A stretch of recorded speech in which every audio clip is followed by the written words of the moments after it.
Funding for this program is provided by additional funding provided by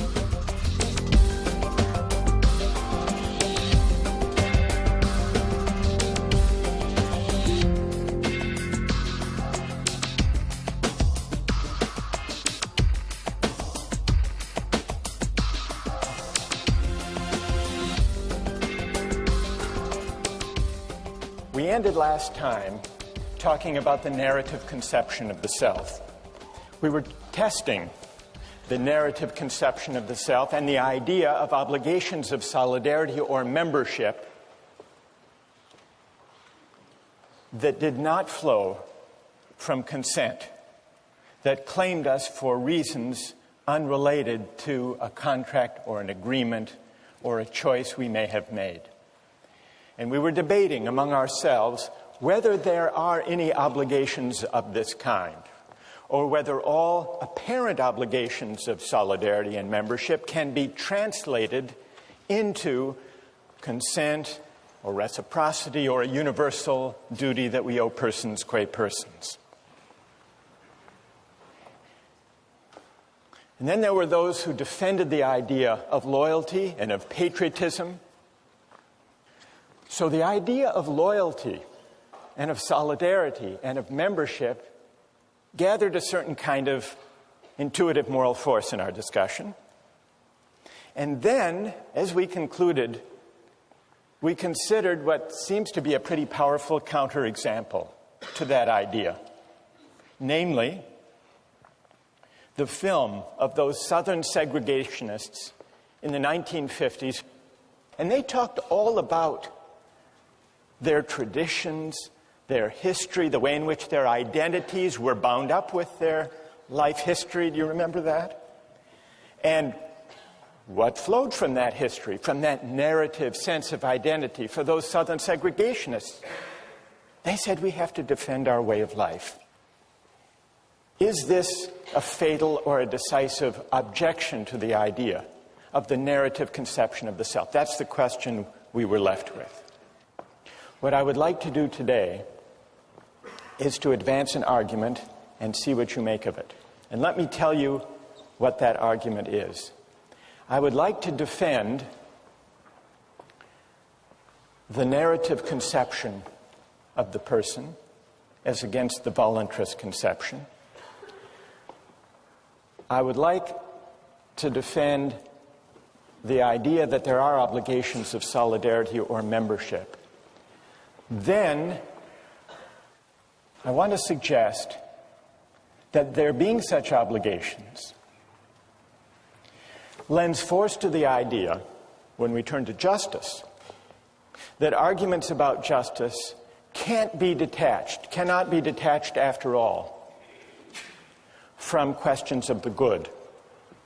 But I want to distinguish two different ways in which justice might be tied to the good and argue for one of them.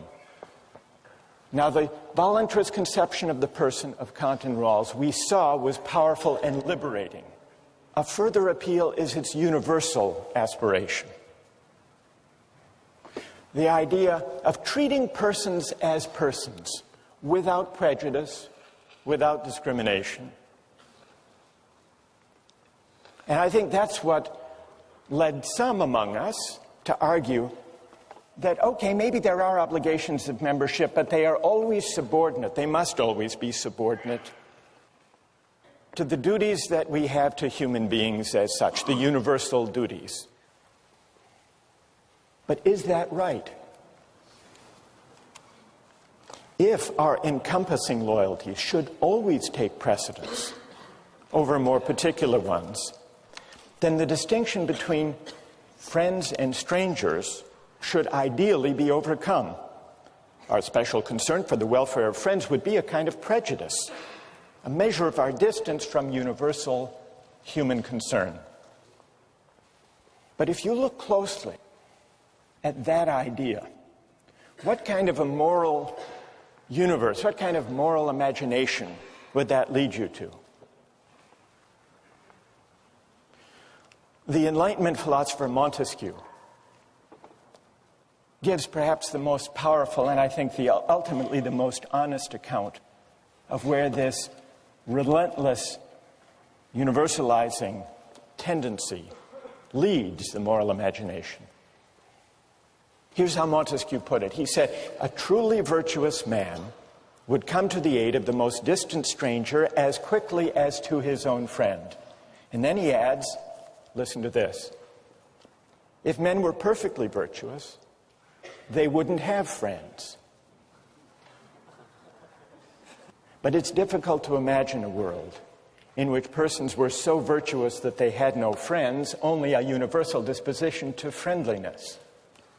The problem isn't simply that such a world would be difficult to bring about, that it's unrealistic. The deeper problem is that such a world would be difficult to recognize as a human world. The love of humanity is a noble sentiment, but most of the time, we live our lives by smaller solidarities. This may reflect certain limits to the bounds of moral sympathy, but more important, it reflects the fact that we learn to love humanity, not in general, but through its particular expressions. So, these are some considerations.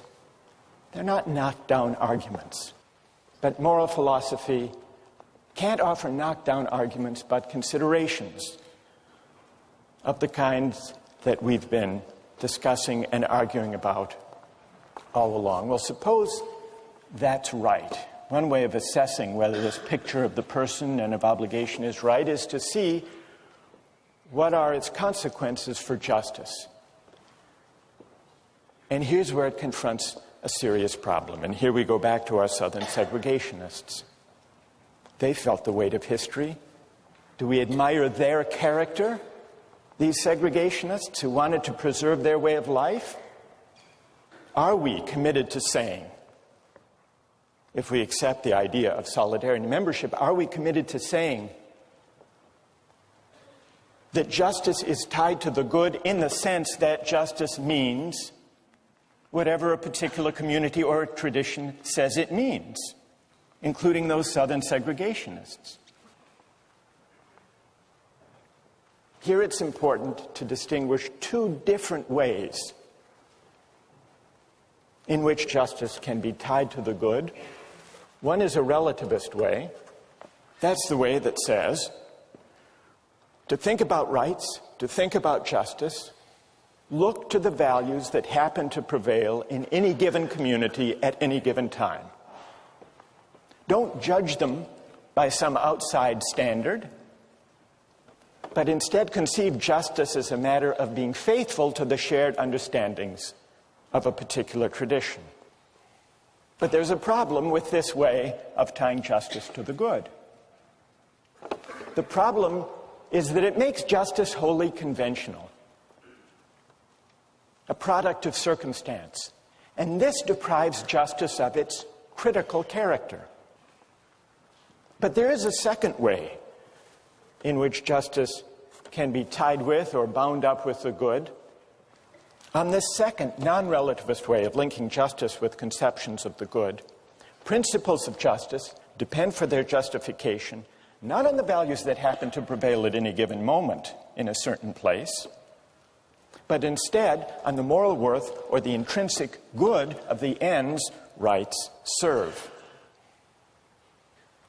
On this non-relativist view, the case for recognizing a right depends on showing that it honors or advances some important human good. This second way of tying justice to the good is not, strictly speaking, communitarian, if by communitarian you mean just giving over to a particular community the definition of justice. Now, what I would like to suggest that of these two different ways of linking justice to the good, the first is insufficient, because the first leaves justice the creature of convention. It doesn't give us enough moral resources to respond to those Southern segregationists who invoke their way of life, their traditions, their way of doing things.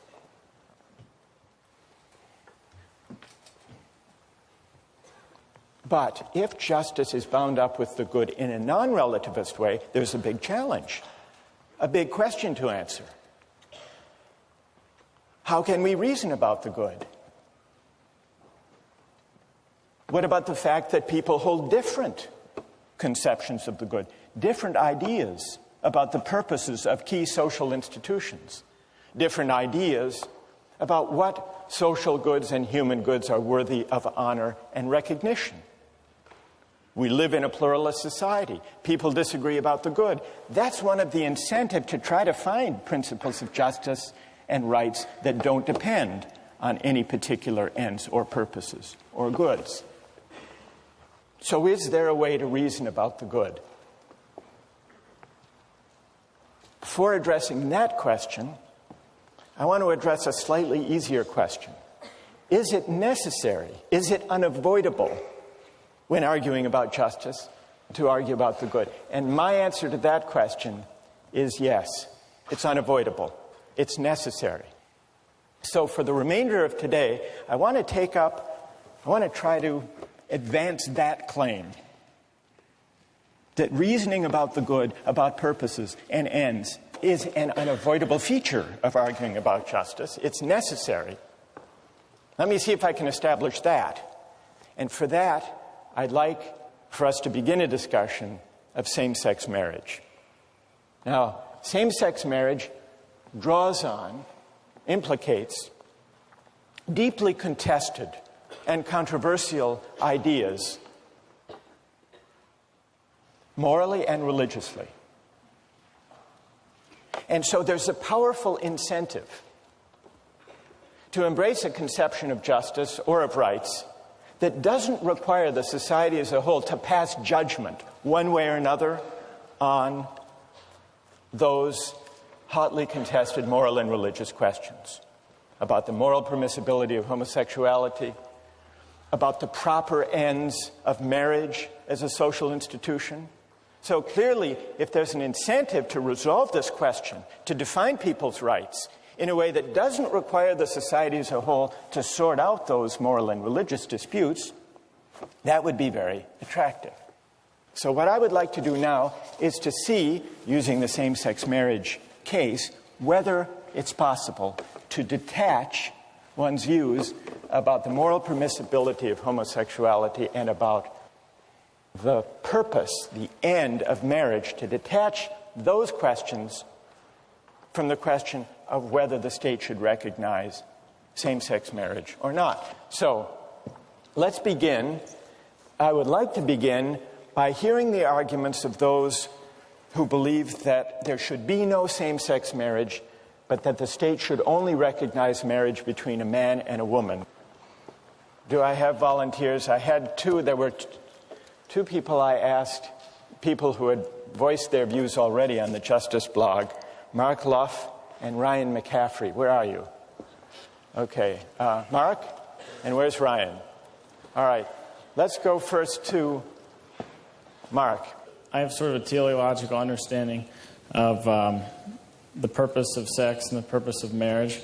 And I think that for people like myself who are a Christian and also a Catholic, the purpose of sex is, one, for its procreative uses, and two, for a unifying purpose between a man and a woman within the institution of marriage. You have a certain conception of the purpose, or the telos, of human sexuality, which is bound up with procreation. Right. As well as union. Yeah. And the essence of marriage, the purpose of marriage as a social institution, is to give expression to that telos and to honor that purpose, namely the procreative purpose of marriage. Is that a fair summary of your view? Yeah. Where's Ryan? Go ahead. Do you agree more or less with Mark's reasons? Yes, I agree. I think that the ideal of marriage involves procreation, and it's fine that homosexuals would go off and cohabitate with each other, but the government doesn't have a responsibility to encourage that. All right. So the government should not encourage homosexual behavior by conferring the recognition of marriage? Yeah, it would be wrong to outlaw it, but encouraging it is not necessary. Who has a reply?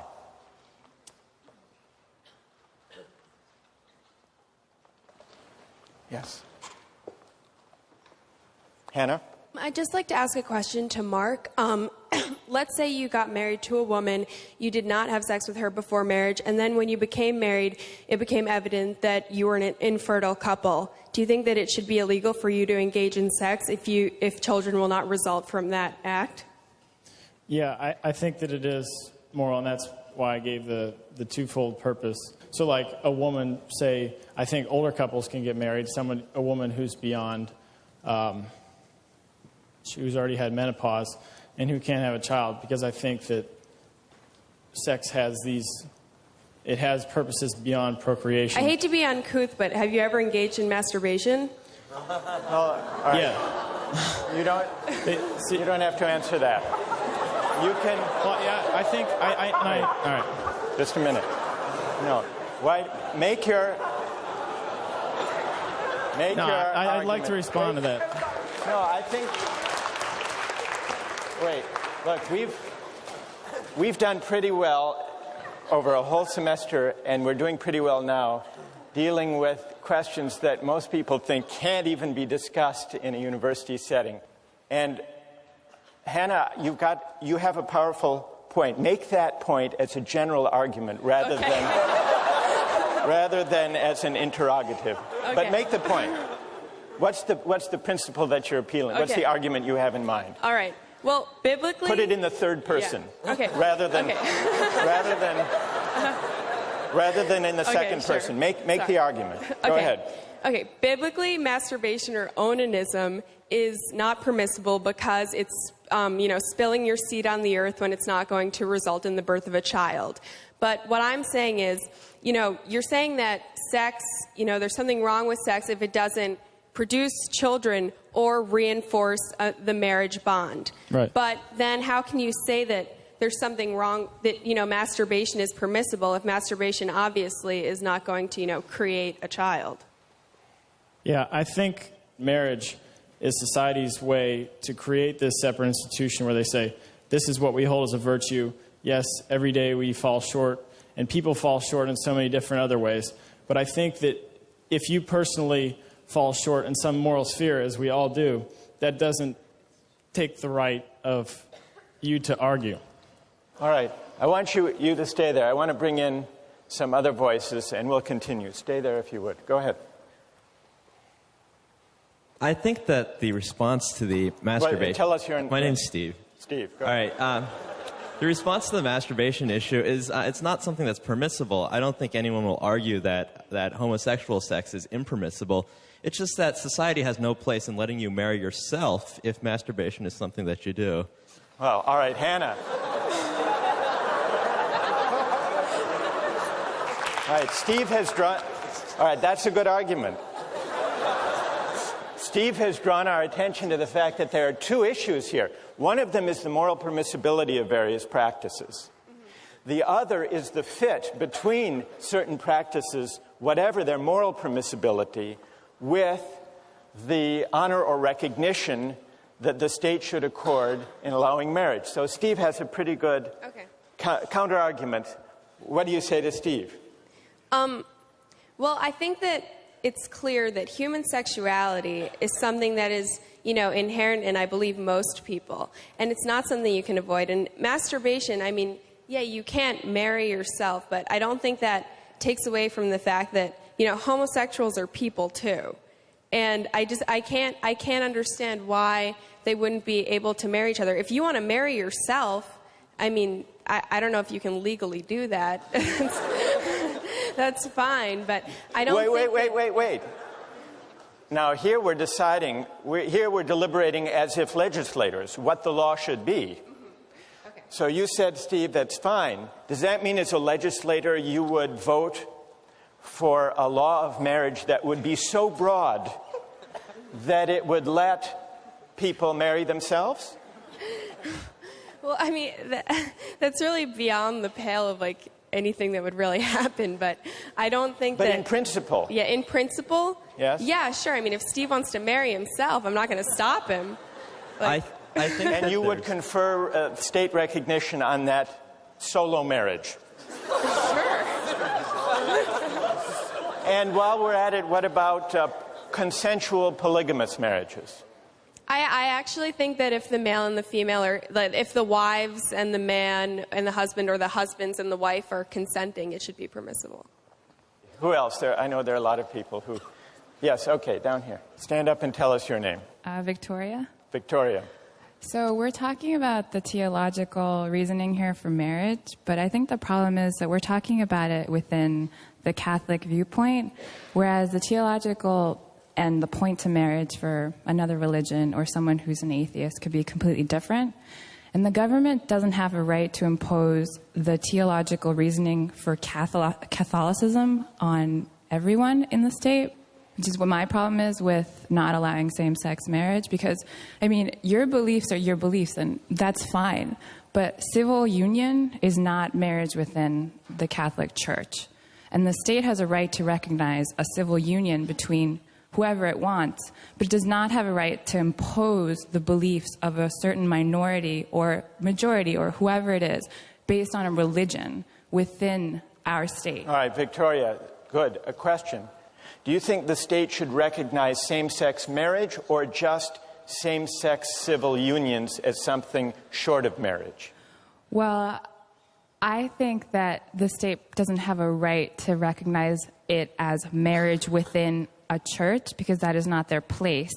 But whereas civil union, I see civil union as essentially the same thing, except not under a religion. And the state has a right to recognize a civil union. All right, so Victoria's argument is that the state should not try to decide the question of what the telos of marriage is. That's only something that religious communities can decide. Who else? My point is, I don't see why we feel like states should recognize marriages at all. So I'm like one of these 70 people who voted states should not recognize any marriages because I believe it is a union between a male and a female, or two males or two females. But there is no reason to ask state to give permission to me to unite myself. And some might say that if state recognizes these marriages, it will help children, it will have a binding effect, but in reality, I don't think it actually has a binding effect. All right, tell us your name. Cezanne. So, Victoria and Cezanne's comments differ from earlier parts of the conversation. They say the state shouldn't be in the business of honoring or recognizing or affirming any particular telos or purpose of marriage or of human sexuality. And Cezanne is among those who says, therefore, maybe the state should get out of the business of recognizing marriage at all. Here's the question. Unless you adopt Cezanne's position, no state recognition of any kind of marriage, is it possible to choose between, to decide the question of same-sex marriage without taking a stand on the moral and religious controversy over the proper telos of marriage? Thank you very much to all of you who have participated. We'll pick this up next time. You did a great job.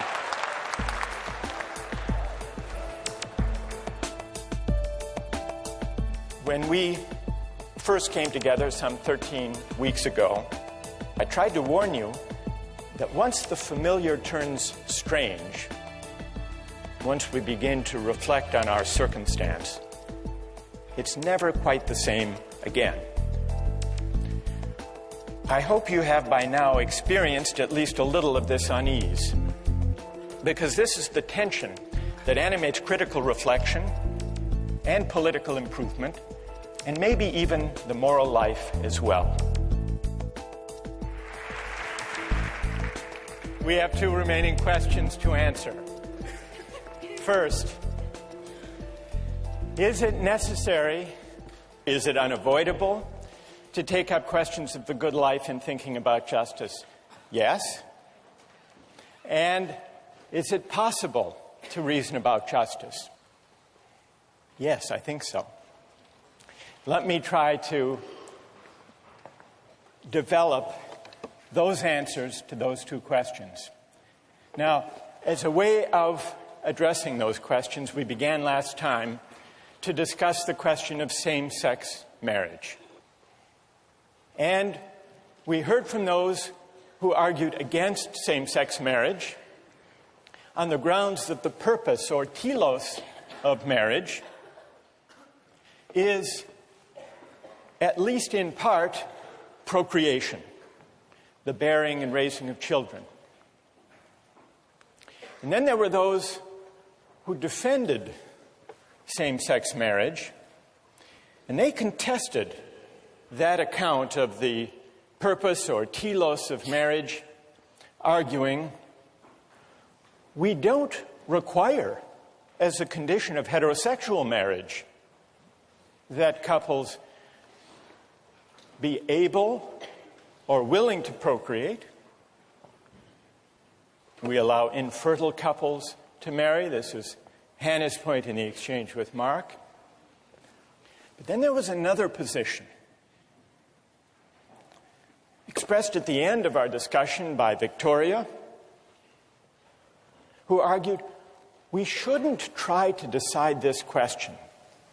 We shouldn't, at least at the level of the state, at the level of law, try to come to any agreement on those questions about the good, because we live in a pluralist society where people have different moral and religious convictions. And so we should try to make law and the framework of rights neutral with respect to these competing moral and religious views. Now, it's interesting that others, some others, who favor the idea of neutrality, argued not in favor of restricting marriage to a man and a woman, nor in favor of permitting same-sex marriage. They argued, in the name of neutrality, for a third possibility, which is that government get out of the business of recognizing any kind of marriage. That was the third possibility. Now, Andrea Mayrose had an interesting contribution to this debate. She had a rejoinder to people who argue for neutrality. Where is Andrea? All right. Andrea, would you be willing, share with us the view, if we can get you a microphone. Share with us your view. Why do you think that it's a mistake for the state to try to be neutral on moral and even religious questions like same-sex marriage? I don't know that it is possible, because people's lives are completely embedded in how they view the world, and maybe I just agree with Aristotle that the role of the government is helping people live in a sort of, like, having a collective understanding of what is wrong and what is right. Is it possible, and one could ask the same question of abortion that we've been asking of same-sex marriage, do you think it's possible to decide whether abortion should be permitted or prohibited without taking a stand or making a judgment about the moral permissibility of abortion? No, I don't think it is, and I think that's why it's such a controversy, because people are so deeply committed to, like, their fundamental beliefs about whether a fetus is a life or if it isn't. So if I believe that a fetus is a living being and has rights and has, like, fundamentally the right to live, then it's very hard for me to say, but I can put that aside and let you do what you want, because that's like me saying, well, despite my beliefs, I'm going to let you commit what to me is murder. So, and I mean, that's just all right, one. And the analogy in the same-sex marriage case is, you said you're a defender of same-sex marriage. Yes. But you only came to that view once you were persuaded on the underlying moral question. Right. Well, I think particularly in the U.S., so many people's beliefs are driven by their religious beliefs. And like Mark the other day, I'm Christian, I'm Catholic, And I had to decide for myself, like on a lot of thought, a lot of prayer, a lot of conversations with other people, that I disagreed with the Catholic standpoint that homosexuality itself isn't a sin. And once I came to that sort of conclusion in my personal relationship with God, like, I mean, that sounds hokey, right? That's like, oh, religious. But a lot of people are religious, and that's where they draw their beliefs and their views from. That's when I could say, yeah, I'm down with the state saying, go same-sex marriage, because I'm okay with that. And Right. I think that's morally okay. Good. Thank you. Now, who would like to reply, if you can perhaps hang on there for a moment, who would like to reply to Andrea's idea that in order to decide the question of same-sex marriage, it's necessary to sort out the question about the moral status of homosexuality and figuring out the purpose, the telos, the proper end of marriage? Who disagrees with Andrea on that point? Yes. Well, I think you absolutely can separate your moral opinion and what you think the law should be. For example, I think abortion is unequivocally morally wrong, but I do not believe that illegalizing abortion makes it go away. I don't believe illegalizing abortion stops it, and therefore I am pro-choice, and I do believe the woman should have the choice, as it gives them more safety, just as maybe morally I don't want to get married to a man, but I'm not going to try to, impede someone else's freedom to do what they wish to do in terms of the law.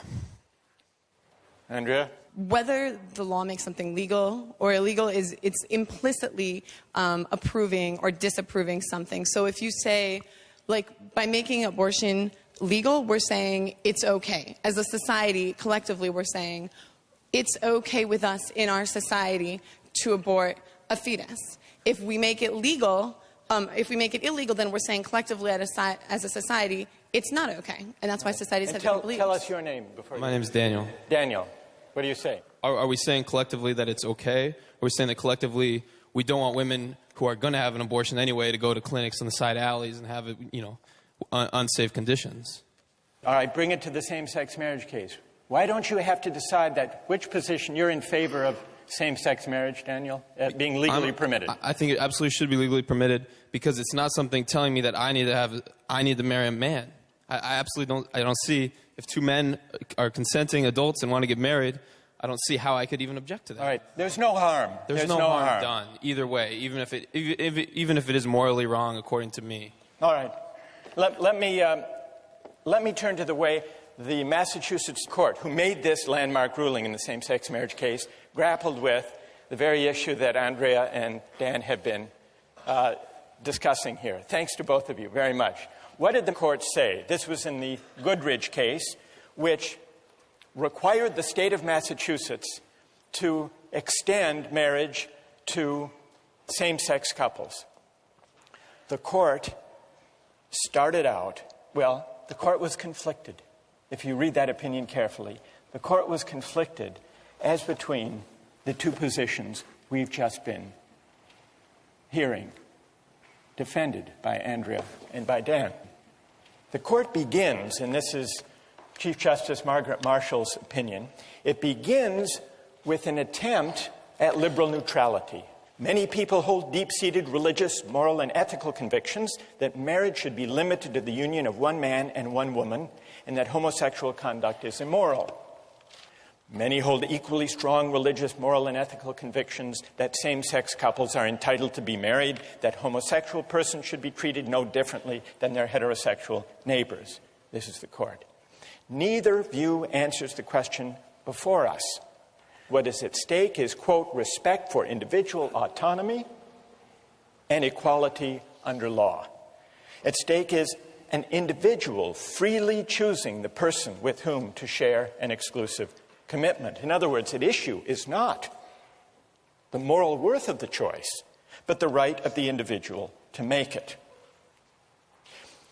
So, this is the liberal neutral strand in the court opinion. Ballantrae strand, the one that emphasizes autonomy, choice, consent. But the court seemed to realize that the liberal case, the neutral case, for recognizing same-sex marriage doesn't succeed, doesn't get you all the way to that position. Because if it were only a matter of respect for individual autonomy, if government were truly neutral on the moral worth of voluntary intimate relationships, then it should adopt a different policy, which is to remove government and the state altogether from according recognition to certain associations, certain kinds of unions, rather than others. If government really must be neutral, then the consistent position is what we here have been describing as the third position, the one defended in the article by Michael Kinsley, who argues for the abolition of marriage, at least as a state function. Perhaps a better term for this is the disestablishment of religion. This is Kinsley's proposal. He points out that the reason for the opposition to same-sex marriage is that it would go beyond neutral toleration and give same-sex marriage a government stamp of approval. That's at the heart of the dispute. In Aristotle's terms, at issue here is the proper distribution of offices and honors, a matter of social recognition. Same-sex marriage can't be justified on the basis of liberal neutrality or non-discrimination or autonomy rights alone, because the question at stake in the public debate is whether same-sex unions have moral worth, whether they're worthy of honor and recognition, and whether they fit the purpose of the social institution of marriage. So, Kinsley says, you want to be neutral? Then let churches and other religious institutions offer marriage ceremonies. Let department stores and casinos get into the act if they want to. This is Kinsley. Let couples celebrate their union in any way they choose and consider themselves married whenever they want. And if 3 people want to get married, or if one person wants to marry himself or herself, and someone else wants to conduct a ceremony for them and declare them married, let them. If you and your government are implicated, what do you care? This is Kinsley. But this is not the position that the Supreme Judicial Court of Massachusetts wanted. They didn't call for the abolition or for the disestablishment of marriage. The court did not question government's role in conferring social recognition on some intimate associations rather than others. To the contrary, the court waxes eloquent about marriage as, quote, one of our community's most rewarding and cherished institutions. And then it goes on to expand the definition of marriage to include partners of the same sex. And in doing so, it acknowledges that marriage is more than a matter of tolerating choices that individuals make. It's also a matter of social recognition and honor. As Justice Marshall wrote, in a real sense, there are 3 partners to every civil marriage: 2 willing spouses and an approving state. Marriage is at once a deeply personal commitment, but also a highly public celebration of the ideals of mutuality, companionship, intimacy, fidelity, and family. This is the court. Now, this is reaching well beyond liberal neutrality. This is celebrating and affirming marriage as an honorific, as a form of public recognition. And therefore, the court found that it couldn't avoid the debate about the telos of marriage. Justice Marshall's opinion considers and rejects the notion that the primary purpose of marriage is procreation. She points out that there's no requirement that applicants for a marriage license who are heterosexuals attest to their ability or their intention to conceive children. Fertility is not a condition of marriage. People who cannot stir from their deathbed may marry. So she advances all kinds of arguments along the lines that we began last time about what the proper and the essential nature, the telos of marriage is. And she concludes not procreation, but the exclusive and permanent commitment of the partners to one another, is the essential point and purpose of marriage. Now, nothing I've said about this court opinion is an argument for or against same-sex marriage, but it is an argument against the claim that you can favor or oppose same-sex marriage while remaining neutral on the underlying moral and religious questions. So all of this is to suggest that at least in some of the hotly contested debates about justice and rights that we have in our society, the attempt to be neutral, the attempt to say it's just a matter of consent and choice and autonomy, we take no stand, that doesn't succeed. Even the court, which wants to be neutral on these moral and religious disputes, finds that it can't. What then about our second question? If reasoning about the good is unavoidable in debates about justice and rights, is it possible? If reasoning about the good means that you must have a single principle or rule or maxim or criterion for the good life that you simply plug in every time you have a disagreement about morality, then the answer is no. But having a single principle or rule is not the only way, not the best way of reasoning either about the good life or about justice. Think back to the arguments that we've been having here about justice and about rights, and sometimes about the good life. How have those arguments proceeded? They've proceeded very much in the way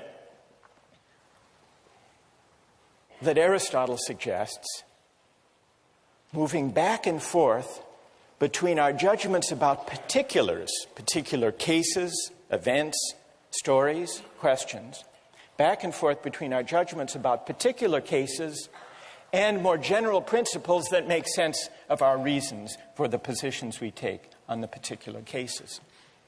This dialectical way of doing moral reasoning goes back to the ancients, to Plato and Aristotle, but it doesn't stop with them, because there is a version of Socratic or dialectical moral reasoning that is defended with great clarity and force by John Rawls in giving an account of his method of justifying a theory of justice.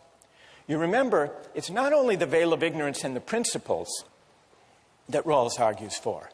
It's also a method of moral reasoning about justice, that he calls reflective equilibrium. What is the method of reflective equilibrium?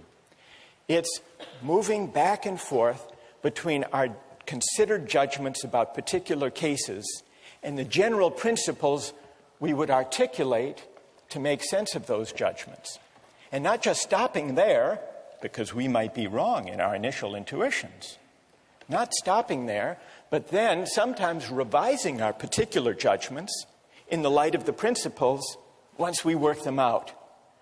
So sometimes we revise the principles, sometimes we revise our judgments and intuitions in the particular cases. The general point is this, and here I quote Rawls: a conception of justice can't be deduced from self-evident premises. Its justification is a matter of the mutual support of many considerations, of everything fitting together into one coherent view. And later in A Theory of Justice, he writes, moral philosophy is Socratic. We may want to change our present considered judgments once their regulative principles are brought to light.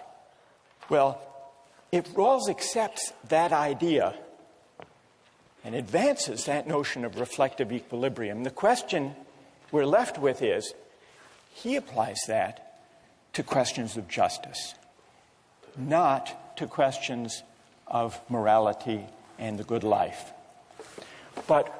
And that's why he remains committed to the priority of the right over the good. He thinks the method of reflective equilibrium can generate shared judgments about justice and the right, but he doesn't think they can generate shared judgments about the good life, about what he calls comprehensive moral and religious questions. And the reason he thinks that is that he says that in modern societies, there is a fact of reasonable pluralism about the good. Even conscientious people who reason well will find that they disagree about questions of the good life, about morality and religion. And Rawls is likely right about that. He's not talking about the fact of disagreement in pluralist societies. He's also suggesting that there may be persisting disagreements about the good life and about moral and religious questions. But if that's true, then is he warranted in his further claim that the same can't be said about justice? Isn't it also true not only that we as a matter of fact disagree about justice in pluralist societies, but that at least some of those disagreements are reasonable disagreements in the same way? Some people favor a libertarian theory of justice, others a more egalitarian theory of justice, and they argue. And there is pluralism in our society as between free market, laissez-faire, libertarian theories of justice and more egalitarian ones. Is there any difference in principle between the kind of moral reasoning and the kind of disagreements that arise when we debate about justice and the meaning of free speech and the nature of religious liberty? Look at the debates we have over appointees to the Supreme Court. These are all disagreements about justice and rights. Is there any difference between the fact of reasonable pluralism in the case of justice and rights and in the case of morality and religion? In principle, I don't think that there is. In both cases, what we do when we disagree is we engage with our interlocutor, as we've been doing here for an entire semester. We consider the arguments that are provoked by particular cases. We try to develop the reasons that lead us to go one way rather than another. And then we listen to the reasons of other people. And sometimes we're persuaded to revise our view. Other times we're challenged at least to shore up and strengthen our view. But this is how moral argument proceeds. With justice, and so it seems to me also with questions of the good life. Now, there remains a further worry, and it's a liberal worry.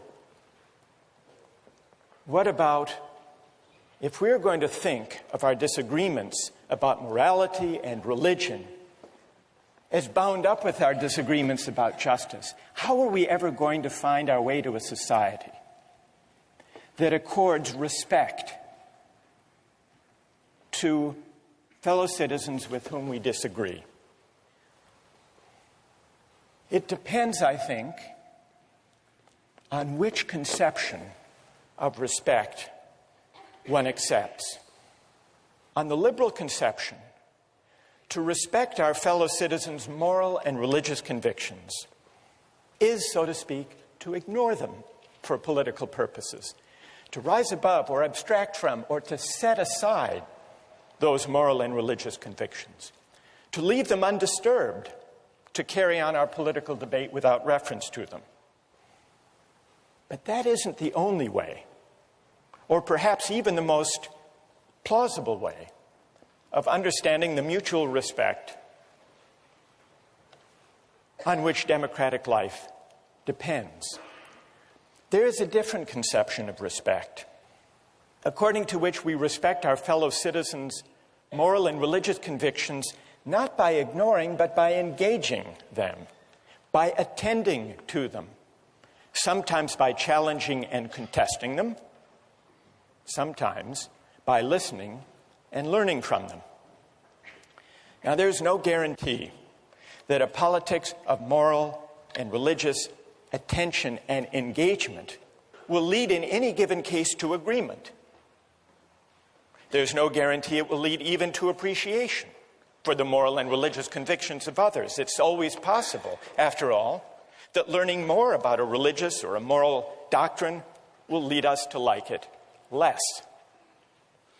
But the respect of deliberation and engagement seems to me a more adequate, more suitable ideal for a pluralist society. And to the extent that our moral and religious disagreements reflect some ultimate plurality of human goods, a politics of moral engagement will better enable us, so it seems to me, to appreciate the distinctive goods our different lives express. When we first came together some 13 weeks ago, I spoke of the exhilaration of political philosophy and also of its dangers, about how philosophy works and has always worked by estranging us from the familiar, by unsettling our settled assumptions. And I tried to warn you that once the familiar turns strange, once we begin to reflect on our circumstance, it's never quite the same again. I hope you have by now experienced at least a little of this unease, because this is the tension that animates critical reflection and political improvement, and maybe even the moral life as well. And so our argument comes to an end in a sense, but in another sense goes on. Why, we asked at the outset, why do these arguments keep going, even if they raise questions that are impossible ever finally to resolve? The reason is that we live some answer to these questions all the time. In our public life and in our personal lives, philosophy is inescapable, even if it sometimes seems impossible. We began with the thought of Kant, that skepticism is a resting place for human reason, where it can reflect upon its dogmatic wanderings, but it is no dwelling place for permanent settlement. To allow ourselves simply to acquiesce in skepticism or in complacence, Kant wrote, can never suffice to overcome the restlessness of reason. The aim of this course has been to awaken the restlessness of reason and to see where it might lead. And if we have done at least that, and if the restlessness continues to afflict you in the days and years to come, then we together have achieved no small thing. Thank you. Thanks. Thank you. Thanks. Thanks. Thanks a lot. Thanks. Thank you. Thank you. Thanks. Thank you.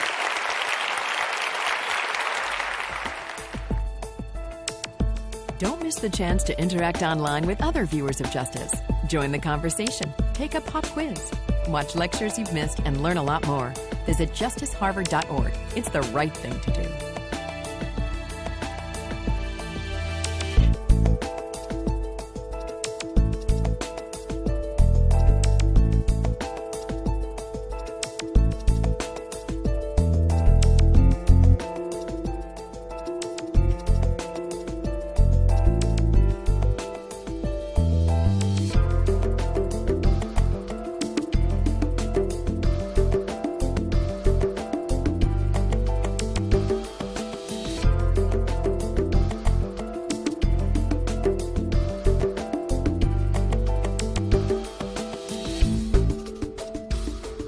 Funding for this program is provided by...